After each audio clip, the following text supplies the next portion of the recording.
Our societies, our economies have been shocked and shaken by coronavirus.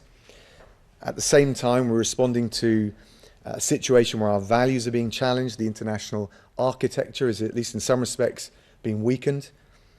And there's also the rapid technological change, which brings new opportunities. We've seen that with the collaboration on things like the vaccine, but also acute challenges. And there are global threats from COVID to climate change that frankly demand global solutions, and we're committed to trying to find and forge those solutions. It's fitting that today we meet on World Press Freedom Day, and we've seen a whole range of attacks on journalists from Belarus to Myanmar.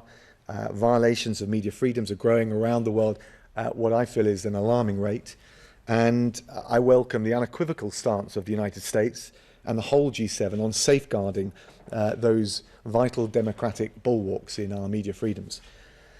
As Dominic said, I think we're seeing every day the work that journalists are doing around the world in increasingly difficult and challenging conditions to inform people, to hold governments and leaders of one kind or another accountable.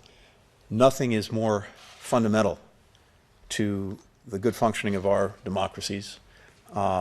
And I think we're both resolute in our support for a free press.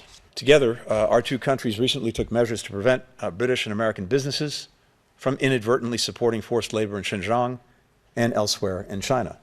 We'll continue our robust cooperation to address the atrocities in Xinjiang, a crackdown on pro-democracy activists and politicians in Hong Kong, which breaches China's international commitments, and the repression of media freedom across China and in other parts of the world. I also want to thank the United Kingdom for joining us in holding Russia to account for its reckless and aggressive actions.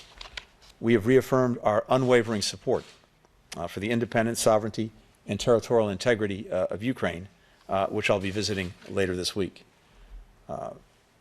Also welcome the Foreign Secretary's recent announcement on the extension of global Magnitsky sanctions to combat Russian human rights abuses.